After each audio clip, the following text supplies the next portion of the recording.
ñu ngi leen di nuyu di rafetlu bu baax seen ànd ak ñun RFM ni ñu ko baaxoo alxamis ju ne ci waxtu wi ci kàttanu borom bi ñu àndaat ak yéen seen émission yoon wi ñu ngi am mbégte àndaat ceeg monsieur le maire bu Mermoz Sacré-Cœur Barthélémy Dias monsieur le maire ñu ngi lay ziar rafetlu bu baax teewaay gi.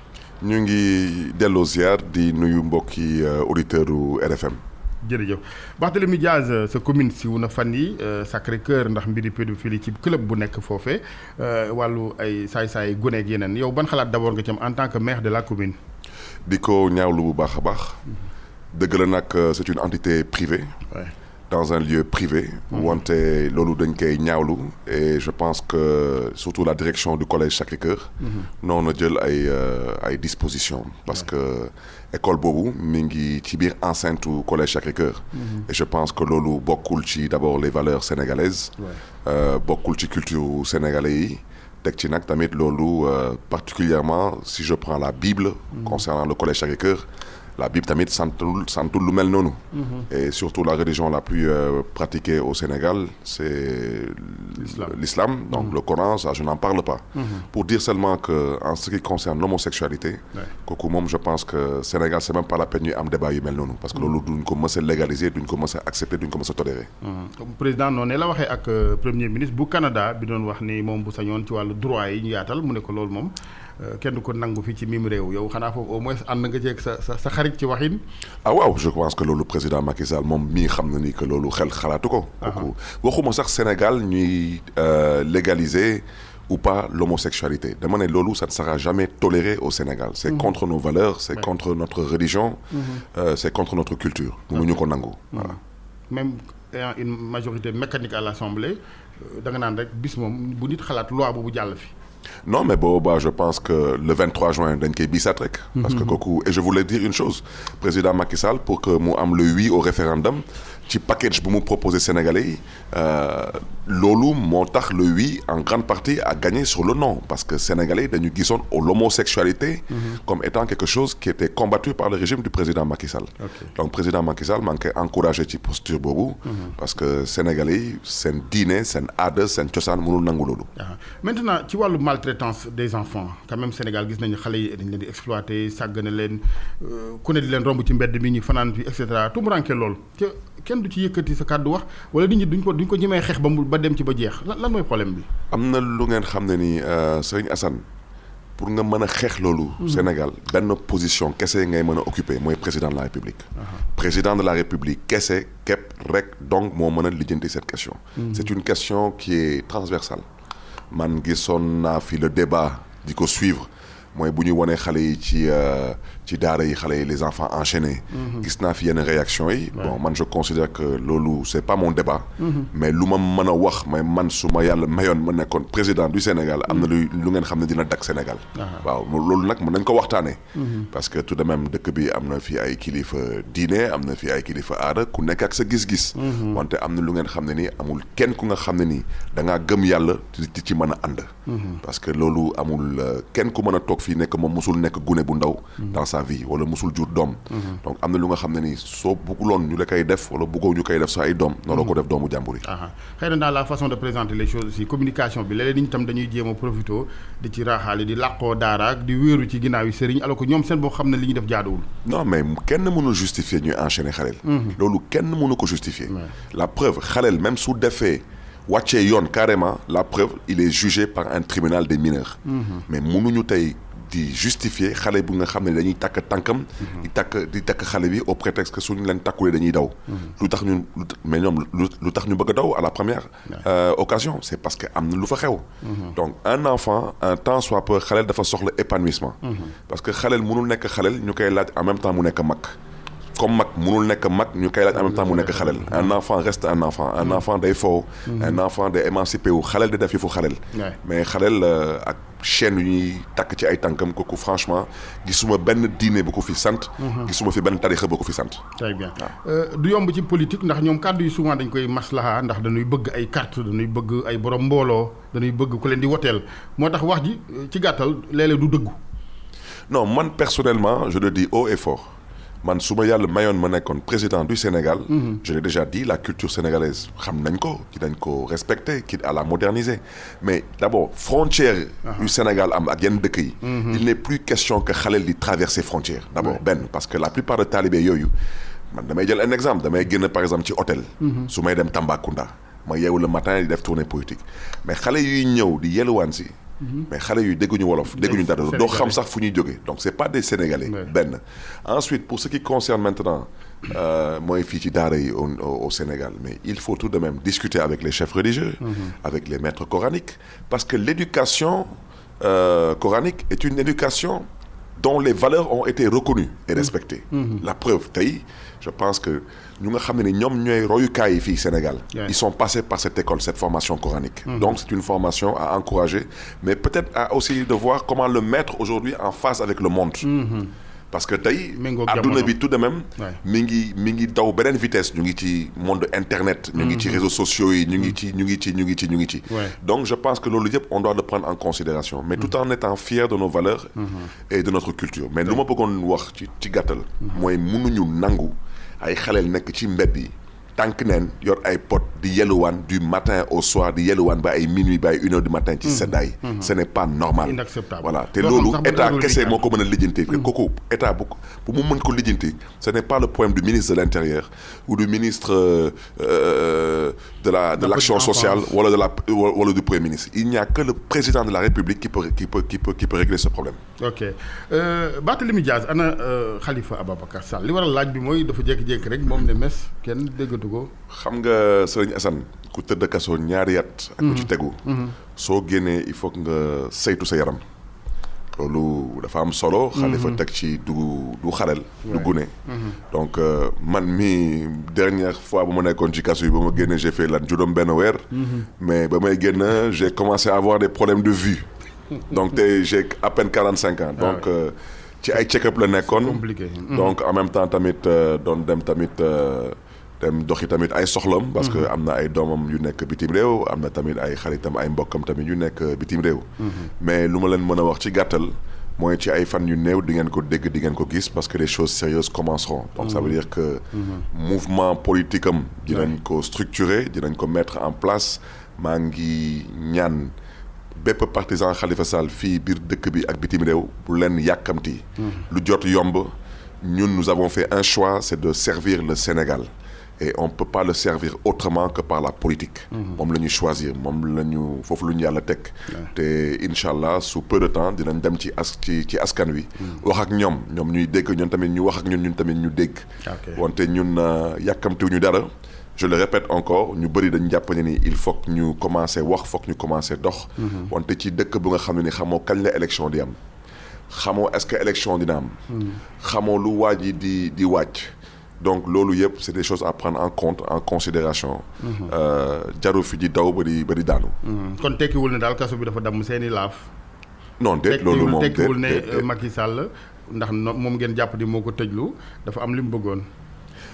non loolu du ma ci delluwaat lu am solo tey mooy nañu xool rek l'avenir et nañ ko xool de façon lucide et de façon sereine dëkk bi santul Sall mooy Sénégal ñëpp a ko bokk Sénégalais bu nekk na xool tey fu dëkk bi toll lan moo nara doon taxawaayam ak lan moo naroon tamit doon contribution am incertitude bi wër nag éligibilité wu Khalifa Sall ndax nee nañ bu amul amnistie bi du ko am moo Karim Wade gars yi farek président ne ñoom xalaatuñ sax ñu leen koy may léegi xii nii mii ni googu moom fan la jëm ak yéen Serigne Assane ñun waxuñu ci waxu éligibilité wu Khalifa Sall je le répète Macky Sall dafa imposer Khalifa Sall benn combat waaw donc combat boobu bu mu imposer Khalifa Sall nee nañ ñun dinañ ko xeex yàlla nag mooy maye ndam wante ñun éligibilité wu Khalifa Sall ou pas loolu taxuñu jóg ñun luñ tax a wax ak luñ tax a jóg mooy luñ fi def ba jëlee fi kii di Macky Sall parce que lu mu yàq ci dëkk bi dafa jéggi dayoo donc tey ñun suñu priorité numéro 1 mooy jëlee fi Macky Sall donc mu leen ko jëlee sans un appareil politique mu leen ko jëlee sans benn mbootaay wala un certain leadership mais moom ci boppam Macky Sall il n'est pas arrivé au pouvoir avec un appareil politique waaw te yàlla mooy fal yàlla mooy maye bu ci tegu nag je reviens à ce que j'ai dit loolu suma intime conviction la tant que Macky Sall mi ngi ci ay tànku troisième mandat 4e mandat 5e mandat na ngeen jàpp ni que Khalifa Sall ak Karim Meïssa Wade duñu mës a bokk ci élection président Sénégal fii. kooku il faut que les libéraux et que les khalifistes le comprennent définitivement. Ça veut dire que tant que Macky Sall. mi ngi ci ay tànk rester au pouvoir. 3e 4e mandat parce que wax bi jeexagul na ngeen jàpp ni que Karim Wade ak Khalifa Sall du ñu mës a bokk ci élection. waxu dialogue politique waxu dialogue national loolu yëpp ay xeetu dóor marto la ak xeetu wër ndomb la. Dans ce cas vous travaillez à une autre formule xëy na à d'autres plans B C. non man je pense que sénégalais yi nañu xoolaat seen taxawaay. parce que am na lu ngeen xam ne nii ça relève de la responsabilité des sénégalais. tey lépp lu président Macky Sall di poser comme acte. day firndeel ne ni que président Macky Sall day mi ngi ci tànku 3e mandat. dégg ngeen ko wax na ci waxu dialogue bi nee na que ñoom xel xalaatul ñuy joxe amnistie. mais parce que ñu ngi ci ay tànku 3e mandat. El Hadj Diouf ci RFM démb ne cette question là constitution bi réglé na ko 2e mandat 3e mënut am yow loolu dal na sa xel. maître El Hadj Diouf suma xarit la. moom am na sañ-sañ xalaate ko noonu. wante moom je pense que il sait très bien. en âme et conscience maître El Hadj Diouf sait très bien que président Macky Sall mi ngi ci tànku 3e mandat. la preuve tey par exemple mi ngi wut nu muy falee maire de Dakar par décret loolu day firndeel ne ni que encore mi ngi ci tànku 3e mandat parce que qui perd Dakar. perd le Sénégal. te moom il sait très bien que mënul gagner Dakar donc. comme moom tey stratégie am mooy xool nu muy tànnee ay candidats am xool nu muy éliminer ay candidats am à travers le parrainage. Parrainage boobu ba tey kenn tegu ko de côté je le répète kenn mënul dem élection locale ak parrainage kooku c'est clair et net. donc loolu su nekkee ci loolu ba léegi ça veut dire que le 3e mandat c'est la logique ça coule de source. donc soo mënulee gagner Dakar nga dem c'est comme l'histoire avec l'ancien régime c'est comme l'histoire du quart bloquant des fois da ngay nekk au pouvoir xamatoo lay def pour te maintenir au pouvoir bon da ngay génne ay propositions yi nga xam ne ni yow sa bopp da ngay xam ne ni que lii c'est antidémocratique. donc le quart bloquant c'est parce que on cherchait coûte que coûte à se maintenir aussi au pouvoir la suite xam nañ ko. donc tey ce qu'on est en train de constater mooy cette volonté manifeste bëgg a jël lu mel ni mairie de Dakar. xañ askanu Dakar ñu mën a fal seen maire yow nga ne da ngay nommer maire de Dakar par décret. c'est parce que xam nga ni que ñàkk Dakar erreur la. mais moom waxagu ko yéen li ngeen di njort mu ngi tuggee ci xalaat boo xam ne mu ngi jibee ci waa au conseil collectivité territoriale ñoom li ñu wax mooy ay réformes lañ bëggal Ndakaaru ak statut bi mais pas ni ngeen ko waxee ni président bu jël décret rek ne diw mooy maire. waaw lu tax ngeen njort kon clairement ni loolu la. mais parce que tout de même au conseil du Tangana. du bopp koñ au conseil tout de même ni mu bon même su nekkee benn institution bu nga xam ne ni mënoon na ñàkk ça reste une institution de la République ñoom amuñu sañ-sañ yëkkati ay kàddu yu mel noonu te amuñu ndigalu chef de l'État man balaa ñu yëkkati kàddu yu mel noonu man wax naa ko fii ci beneen plateau télé nee naa président Macky Sall mi ngi waaje nommé maire de Dakar par décret parce que moom ci boppam moom mënul concevoir moom que nit bu àndul ak moom di jiite la capitale. mais parce que président Macky Sall malheureusement amul culture démocratique parce que su ngeen jëlee dëkk bu mel ni France. lu mel ni Paris Mitterrand jaar na fi. Chirac jaar fi Sarkozy jaar fi ba Macron te big président Hollande la woon. mais le maire de Paris a toujours été de l'opposition. mais loolu. amul benn français bu mu mës a choqué. amul benn parisien bu mu mës a choqué. mais parce que ñooñu ils constatent et ils acceptent la démocratie. wante yow soo amulee culture démocratique munoo concevoir. yow nga nekk président de la République te maire de Dakar àndul ak yow moo tax maa ngi jaajëfee président Abdoulaye Wade bu baax a baax. parce que kooku garmi la woon. parce que man lu mu bon je me suis opposé à lui. mais man président Abdoulaye Wade bu mu toogee. nekkoon président man ba ma nekkee maire man musuma yëg ne ni que administration centrale dañ may xeex wala dañuy xeex décentralisation tey au conseil des collectivités territoriales. présidente Aminata Mbengue Ndiaye maa ngi koy nuyu au passage. suma yaay bu baax la wallaay. maa ngi koy nuyu au passage. moom lu mu noo lijjanti déjà mooy lijjanti son bureau. parce que son bureau. n'est pas aujourd'hui à jour et ne respecte pas les textes beneen bi ne lijjanti ak renouveler ay commission parce que loolu dafa am solo. parce que nit ki balaa nga wax ci lu nga xam ne sa yoon newu ci. na nga wax ci lu nga xam ne sa yoon mi ngi ci. c'est-à-dire seen au conseil boobu. nañu wax nit ñi ñoom lan mooy seen njëriñ. parce que ñun xam nañ seen budget. lan mooy seen njëriñ et tout de même nañu respecter les textes. mais on peut pas voir le haut conseil qui ne renouvelle pas son bureau, qui ne renouvelle pas des commissions. C'est comme si l'Assemblée nationale du Sénégal ne renouvelait pas son bureau, mais ce serait scandaleux. Donc tey au conseil suñu ma waxoon dañuy jéem a xool lu ñuy évaluer acte 3 de la décentralisation. man nangul leen ko mais lu mel ni acte 3 ngeen teg ko imposer ko nit ñi nekk c'est une aubaine pour la décentralisation. tey au lieu ngeen évaluer ko bugg leen ko évaluer ne da ngeen di jéem a xool nu ngeen di rétrograder la ville de Dakar. Ce que ça veut dire c'est extrêmement dangereux. gis nga Serigne Assane Dakar soxlawul statut particulier Dakar c'est la seule ville du Sénégal bu am statut constitutionnel. parce que constitution du Sénégal. dina wax ci waxu collectivité territoriale. mais biir constitution du Sénégal il est écrit clairement et nettement Dakar est la capitale du Sénégal. C'est la seule ville du Sénégal qui est citée dans la constitution du Sénégal. fu may daaneel nag. donc le seul fait d'être capitale jox na ko statut. c'est tout ça veut dire que tey su ñuy wut tey dëkk bu soxla statut spécial. mais tout de même mais nañu wax ci waxu Touba.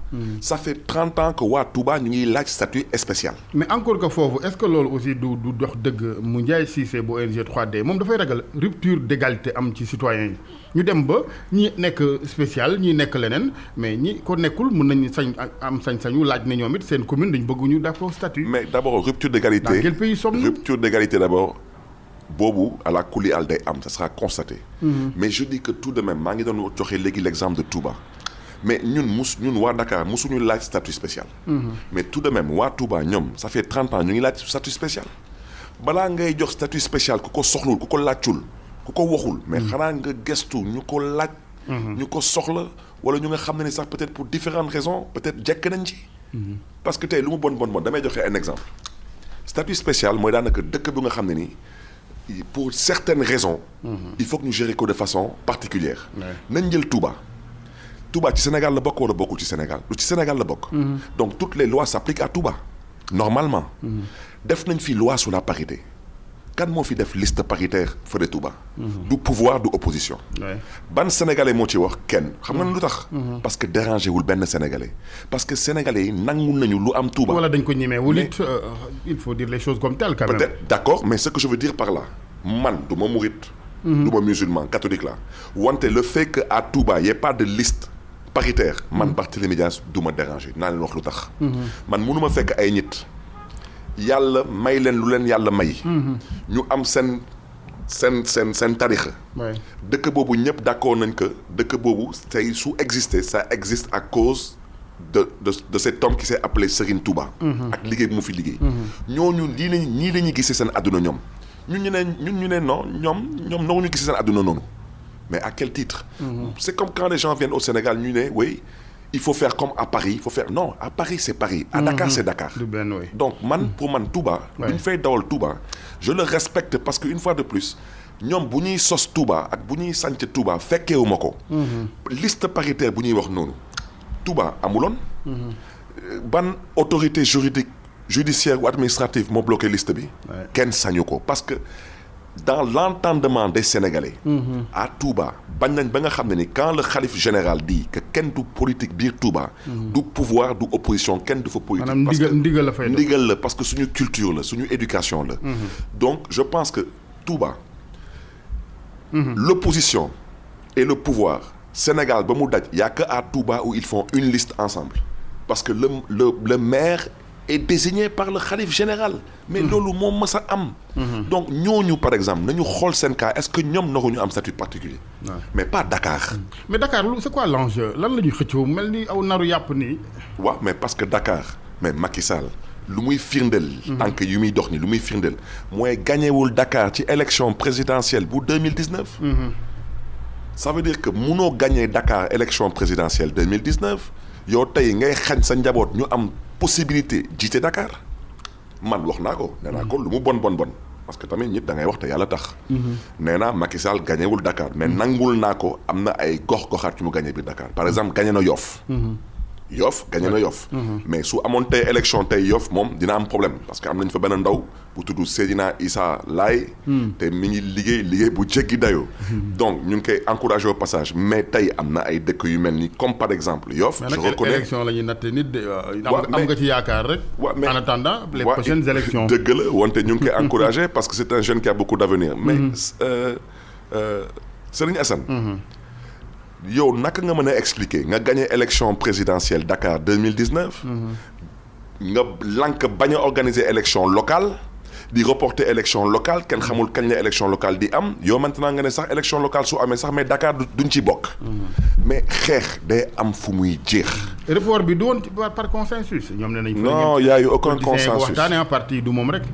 consensus amul. avec le ministère de l'Intérieur gars yi ci jubóo ah. non consensus en fait xam nga soo nekk ci tappale. nga def sa tappale ba sa xool sedd. nga soog a woo gaañ ci tappale bi leen constaté leen est-ce que tappale bi. est-ce que jaar na yoon am déet ça veut dire quoi ça veut dire que président Macky Sall. moo gën a xam que entre élection présidentielle. ak élection locale foog mu am révision des listes électorales. te loolu ça prend 6 mois. parce que daanaka ci élection présidentielle amoon na ay sénégalais yu amaguloon atu voté.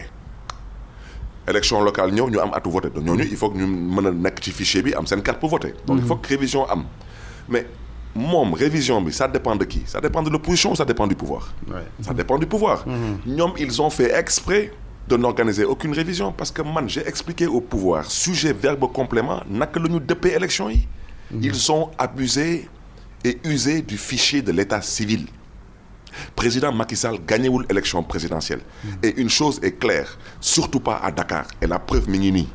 parce que tey ngay reporter élection locale sax mën a garaawul mais nga taxaw ne Dakar du bokk ci élection locale mais loolu foog fan nga ko teg. mais nit ki nag mënoo dem parce que il faut nga jégal ma ci kàddu yi. Serigne Assane. il faut qu'on arrête de penser qu'on peut diriger le Sénégal par la lâcheté par le complot. ce n'est pas possible. le Sénégal doit être un tant soit peu dirigé avec un minimum de démocratie et d'objectivité. mais li ngeen di dénoncer yëpp ci dialogue ngeen ko war a mën a poser ñu waxtaane ko wala vous n'y croyez pas. non dialogue amul. mais fan ngeen koy waxtaane kon xanaa nga ñëw ci wër ci rajo yi rek ak mbedd yi di ko wax. non il faut qu'il y ait un espace d'échange. xam nga man d'abord ñu fa dem man d'accord ak ñoom. wante nag nit soo nekkee ci mbooloo da ngay xam ne ni que peut-être lépp dañ koy waxtaanee. am na ñu nga xam ne ñoom dañu jàppoon ni ñoom peut-être fallait ñu dem ci dialogue bi wante man waxoon naa leen foofu du seen place parce que on dialogue avec une personne responsable. la preuve mi ngi nii da ngeen démarrer dialogue. ngeen waxtaan dem ba ci biir. président commencé di wax que waaw majorité su dégagé wu lu majorité souhaité ñoom la ñuy def ñu dem ba ci biir président coopté 50 personnes. c'est comme tey dañuy football. ñaari équipe 11 joueurs ñu dem ba ci biir man ma décidé man suma équipe damay yokkaat yeneen 11 joueurs donc man damay nekk 22 yow nga nekk 11 mais man maay gagné match bi. ça veut dire lan président Macky Sall bu muy coopté ñu mu coopté. amul kenn ci ñooñu ñu nga xam ne ni dalal nañ xelu Sénégalais yi. en commençant par Seydou Nourou Ba. pourquoi lui. mais parce que c'est le monsieur parrainage. c'est le monsieur qui est chargé de faire le sale boulot je suis désolé avec tout le respect que je dois à un homme de son âge je suis désolé tey moom il est membre de la Sénat je m'adresse au président Doudou Ndir. Sénat dafa am ay textes yuy tënk les membres de la Sénat il peut pas être membre de la Sénat en même temps être membre du dialogue national et présider une commission en charge soi-disant de la décentralisation moom musul nekk conseil municipal. moom monsieur Ba musul nekk maire musul nekk aucun acteur au niveau de la décentralisation alors ñëw na fii. on lui a fait faire le travail du parrainage et maintenant on ramène le même monsieur maintenant soi-disant il est coopté et c'est illégal c'est anormal. ça viole la loi parce que mënul nekk membre de la Sénat en même temps bëgg a nekk à la tête d'une commission bi nga xam ne ni il n'y a pas sa place ou bien il quitte la Sénat wala mu quitte Sénat mu dem ci dialogue bi wala mu jógee il quitte le dialogue il reste à la Sénat. le président Doudou Ndir mu may dégg. il a une part de responsabilité ci lu may wax. mënul nekk président de la Sénat muy nangu ku mel ni monsieur Seydou Nourou Ba nekk membre de la Sénat et en même temps il dirige une commission au niveau du dialogue national. maintenant li ngeen di dénoncer yëpp bu fekkoon ne moo ne nu ngeen koy xeexee parce que am na ñu ne opposition Sénégal léegi bu dul yóbbaale ma derrière ñoo lànk ñoo bañ bu ne mobiliser plus. Non, l'opposition du Sénégal, man, je ne cesserai de le dire. J'ai dit que il y a ceux qui cherchent aujourd'hui à s'opposer. Ñooñu xam nañ seen bopp. Il faut que les gens puissent se retrouver autour de l'essentiel et qu'on parle du Sénégal. Am na nag ñu nga xam ne ils ont fait leur choix. Leur choix, c'est de donner l'impression qu'ils sont des opposants. daanaka dañuy bëgg a gëmloo nit ñi ñu ngi opposition ba léegi wante ñoom lu ñuy yoonal nii mooy gouvernement d'union nationale. loolu mooy wax ci bokki nguur gi. dama ne ku bëgg a dugg gouvernement d'union nationale soxlawoo yoonal. ñan nga njort ne. man ñooñu je le répète les individualités daanaka nit ñi intéressé wuñu man principe principe moo ma intéressé man tey Barthélémy Diaz su ma amoon quelque part dans ma tête que man damaa nar a ànd ak président Macky Sall wala nangu dugg ci gouvernement am soxlu ma dem toog ci dialogue.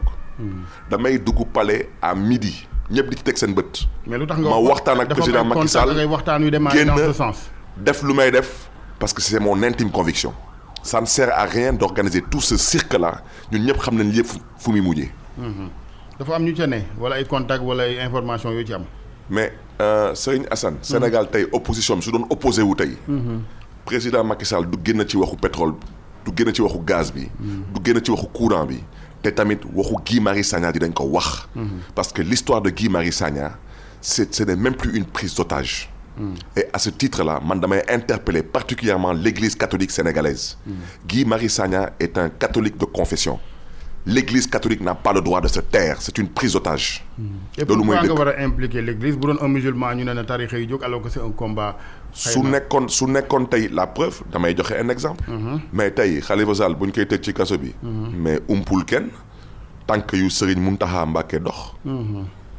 man fekk na ma ci kaso bi ma fekk fa ay kilifa yu mag a mag ci yoonu murit ñëw seet si foofu kii di Mbaye Touré. bu may nuyoo passage. donc Touba n'a jamais croisé les bras ci dossier boobu peut-être pas que pour Khalifa Sall. mais particulièrement pour Mbaye Touré parce que Mbaye Touré ci seen njaboot la bokk. et man fekke naa Rebeuss fu nga xam ne ni les plus hautes autorités de Touba sont venues sur ordre du khalife général pour ñëw seet si Mbaye Touré. quant à Khalifa Sall mais Khalifa Sall du lépp la ñu mën a wax mais au niveau de Tivaouane. ba suñu maam doon dund. Sëñ Abdoul Aziz Sy Al Amin amul lu mu ci doxul. donc tey l'église catholique du Sénégal a la responsabilité de parler du dossier de Guy Marius Sagna parce que Guy Marius Sagna d'abord c'est une référence dans ce pays et une référence pour la communauté catholique. particulièrement pour la jeunesse catholique. ok dinañ ci ñëw ci kanam nañ ci dellusiwaat mais ci wàllu opposition bi ak ñàkk yëngatu bi est-ce que amuloo impression également que quelque part les gens se disent les opposants mais sénégalais yi nag yéen a falaat monsieur le président de la République assumer. d'accord mais man mënuma wax loolu aux Sénégalais. parce que man je sais que y a une grande partie de Sénégalais yu nga xam ne jotuñu seen carte. dama jot a dégg ñenn ñi di ko wax quand même ci ñoom. du ma fent non man xam nga tey. am na fi ku fi jiite mouvement bu fi siiwoon bu ñu wax mu ne yéen a ko fal assumer quelque part est-ce que du mer gu nu mere ci pet ni ko gune yi waxee askan wi. mën nga mere sa askan. wante yow ci askan wi nga bokk.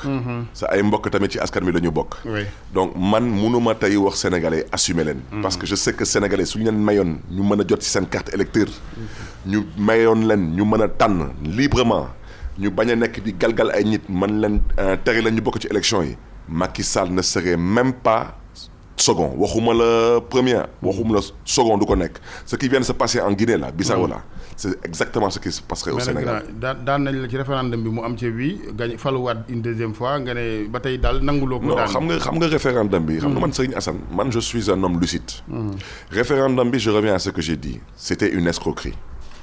parce que nag sénégalais yi wax nañ leen ñun musuñu gis ci àdduna bi fu référendum di nekk package. package da ngay ñëw restaurant ñu jox la benn menu. ñëwee la menu bi da ngay jël lépp da ngay jël ceebu jën bi jël yaasa bi jël maafe bi jël domoda bi lépp ngay jël.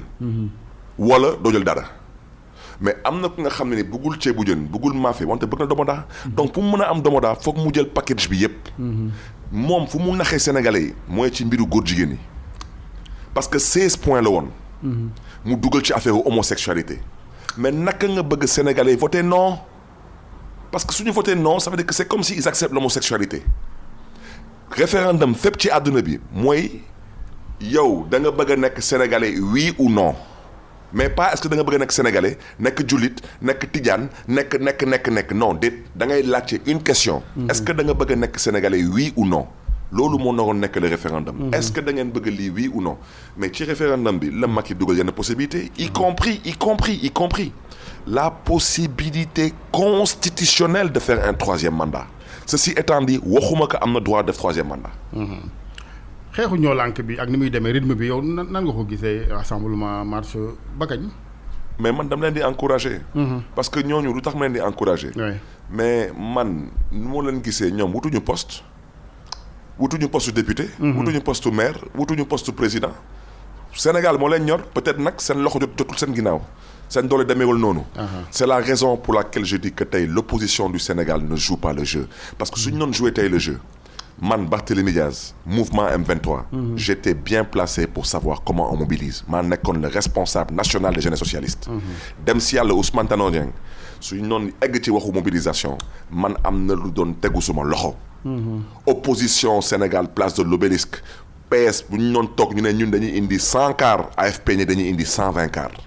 beneen manifestation ñëw PS ne damay indi 130 cars AFP ne damay indi 150 cars. ça veut dire que les partis politiques mobilisent d'abord leur force.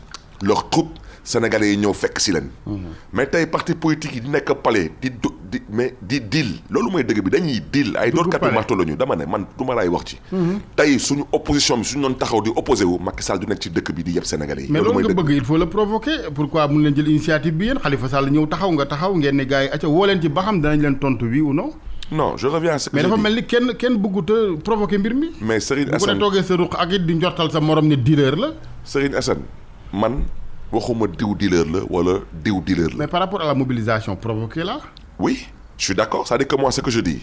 mooy ñoo lànk suñu wootee. ñuy organiser wu ñun on doit appeler à la mobilisation et mobiliser nos troupes en sortant des moyens loolu mooy dëgg.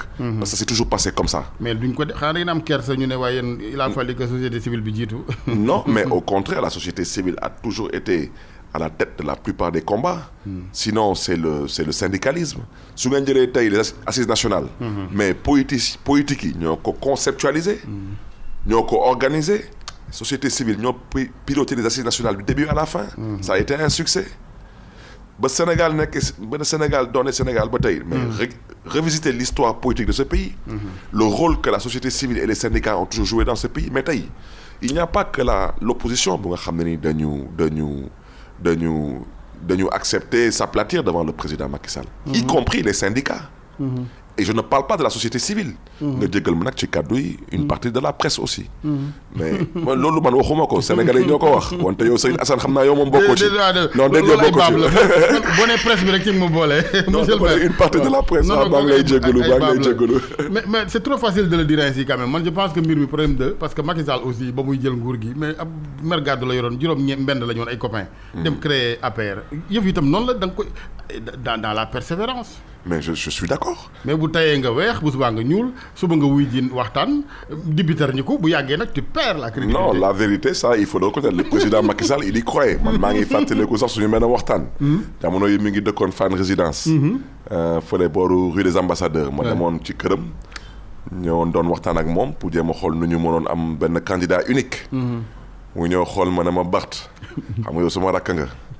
mu ne ma di ma tooñ sax ne ma yow kaay APR kaay ñu liggéey APR yow PS dara newutu fa ma koy tooñ ma ne ko président yow da ngay ñëw ñu ànd ñu jàppale président Ousmane Tanor Dieng mu ne ma mais man su ma naroon tey jàppale président Ousmane Tanor Dieng lu tax man ma nangu tey démissionner de tous mes postes au niveau du PDS lu tax tey may nangu tey di créer mon alliance donc je reconnais au président Macky Sall que amoon na ambition amoon na ay conviction ci posture am effectivement loolu moo tax tey mu falu nekk président du Sénégal donc je reviens à ce que j'ai dit dem si yàlla président Ousmane Tanor Dieng tey président Moustapha Niasse ces gens dem si yàlla président Amath Dansokho ñooñu ils avaient des convictions quand ils se battaient face au régime libéral ils y croyaient c'est-à-dire amoon nañ conviction que ñii dinañ fi jógee te ñoom dinañ fi toog wante tey ñu nekk tey ci opposition bi mais ñu bëri ils ont déjà abandonné lu tax ñu abandonné parce qu'ils se disent que ce n'est pas possible ils peuvent pas y arriver donc comme ils peuvent pas y arriver comme su nangu lee nekk ñoom bu mu nekk keneen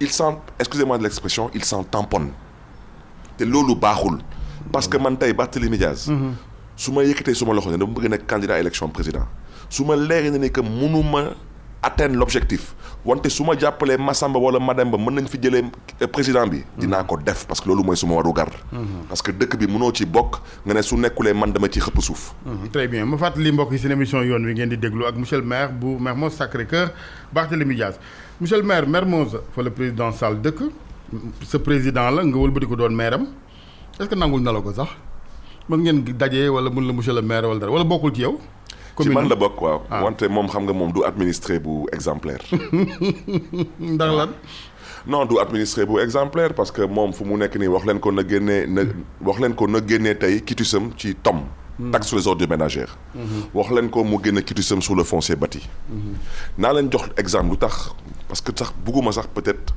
di jéem a lëndëmal xelu Sénégalais mais damay jox benn exemple nga xam ne ni kooku gars yi yëpp gis nañ ko mooy siège u APR siège u APR mi ngi biir commune Mermoz Sacré-Cœur na leen Macky Sall génnal permis de construire dafa tabax siège u APR teg gendarmerie yëpp jaay mairie bi doole Macky Sall n'est pas un administré exemplaire je refuse d'accueillir Macky Sall Macky Sall aujourd'hui n'est pas un administré exemplaire dans la commune de Mermoz Sacré-Cœur parce que ngay jaay doole sa mairie pour tabax sa siège bu nga xam ne ni da ngeen waaxu encore Sénégalais ci seen suuf may wax nag ak lébu yi na ngeen seetaan Macky Sall ba Macky Sall décidé Dakar am statut spécial di ngeen xam ne lépp dëgg la parce que suuf si lay njëkk a tong-tong tey mais loolu Dakar dem dikk loolu nag du ay jaxase nga foog Dakar dem dikk est-ce que c'est pas du ay jaxase non c'est la vérité je pose une question rek non pas du tout c'est la vérité comment est-ce que Dakar dem dikk ba nga xam ne ni Dakar dem dikk dafa am vocation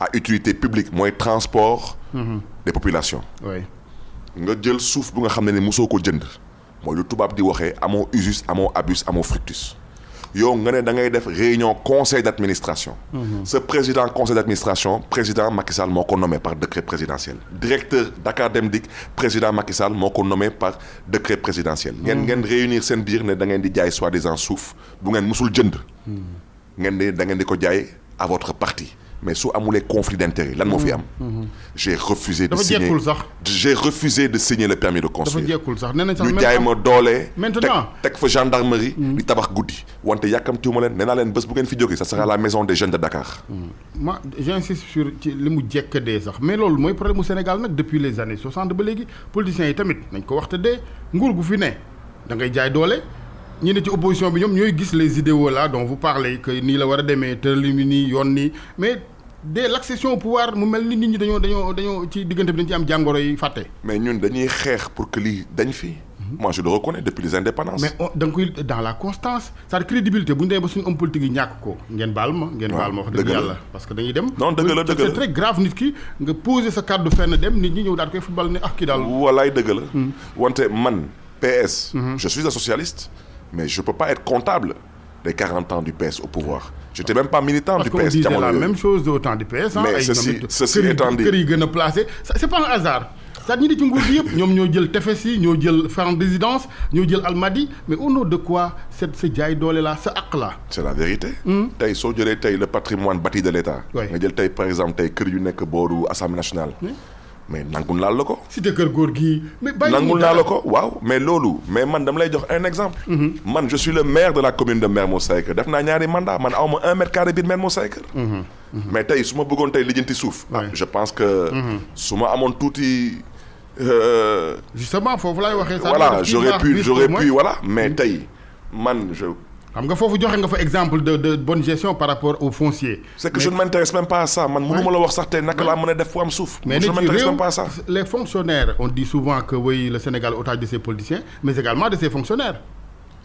ah oui mais des fonctionnaires milliardaires effectivement ñenn ñi un fonctionnaire milliardaire kenn mënut a expliquer loolu. waaw loolu kenn mënut ko expliquer c'est la vérité waaw. cleaning day bi quand même mënu woon rafetal rek ànd ca bale ba comme dañuy setal ca sa commune. non mais naka laa mënee dalal président Macky Sall naka laa mënee ànd ak président Macky Sall. benn président bu dëkk sa biir gox te respecté wul mairie bi respecté wul maire bi. yow naka nga mënee tabax sa siège te maire joxu la permis de construire ngay tabax sa siège guddi teg gendarmerie. loolu c'est ça veut dire que quand aujourd'hui je reviens à ce que je dis quand tey autorité bu noo dee joxe exemple mais moom mooy incarner l'illégalité moom mooy incarner la jaay doole excusez-moi de l'expression ak du je m'en foutisme mais ça devient compliqué. mais dépassement bu amulee yow est-ce que mënu woon dem yow bu fekkee li nga wax c'est bien sûr le cas yow nga dem rek bañ a topp loolu tudd nga fi léegi maire bu Paris ak président bu France. oui effectivement nit ñi à un certain niveau quand même dañuy dawal élégance. mais parce que président de la République française xalaatul sax muy xeex le maire de Paris. mais soo demee tey ngay xeex maire de Dakar. ci ay mbalit lu mel ni mbalit. tey ngay xeex maire de Dakar ci emprunt obligataire nga xeex tey maire de Dakar ci ay doublons.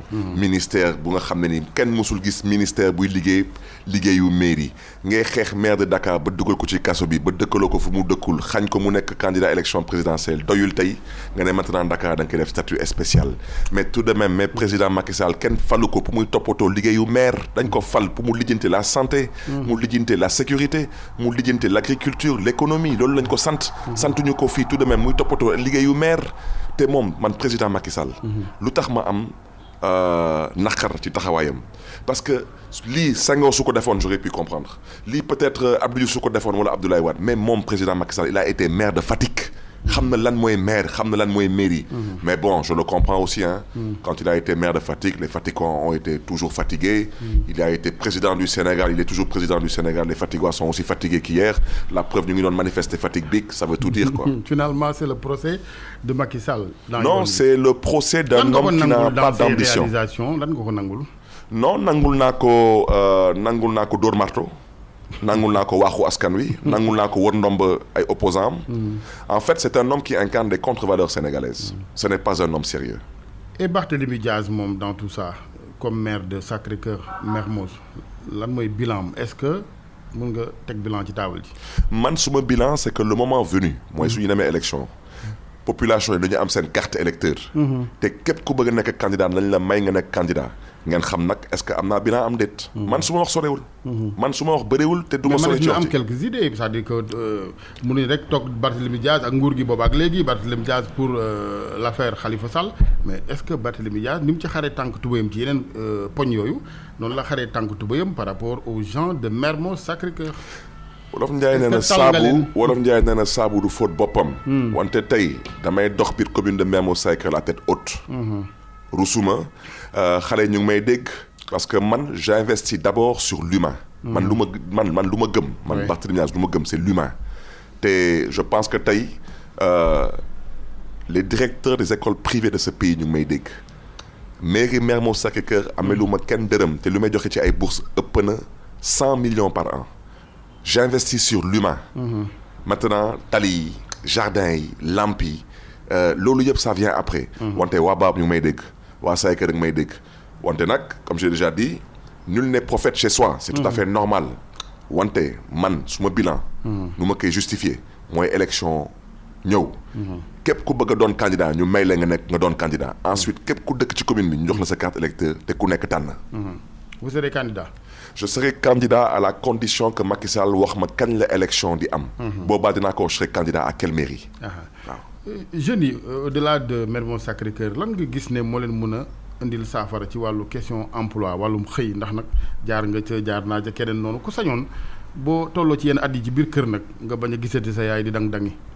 oui xam nga yaa ngi doon wax léegi waxu mairie Mermoz Sacré-Cœur. ma ne la saabu du fóot boppam. mais je prends par exemple ce qu'on a eu à faire l'année dernière c'est le forum sur l'employabilité. tey biir mairie Mermoz Sacré-Cœur lu mu bon on a pu trouver au moins de l'emploi à au moins 300 personnes. su ngeen jëlee Auchan bi rek Auchan bu ubbi ci 2 voies yi rek. 68 personnes dugg nañ fa. ci mairie Mermoz Sacré-Cœur. waa Proximo ñu ngi may dégg. waa Expresso am na ñeneen ñu ngi may dégg. man lu ma wax du deñ dama ne saabu du faute boppam. c'est à la population de juger. toutes catégories confondues. personnes âgées. hommes femmes étudiants et j'en passe. waa poste de santé ñu ngi may dégg jeunes yi ñu ngi may dégg ASC ñu ngi may dégg jumaa yi jàkka yi église yi ñu ngi may dégg. le moment venu permettez aux gens de pouvoir compétir et donner les cartes d'électeurs vous laissez les gens choisir. da nga am caisse d'avance wala.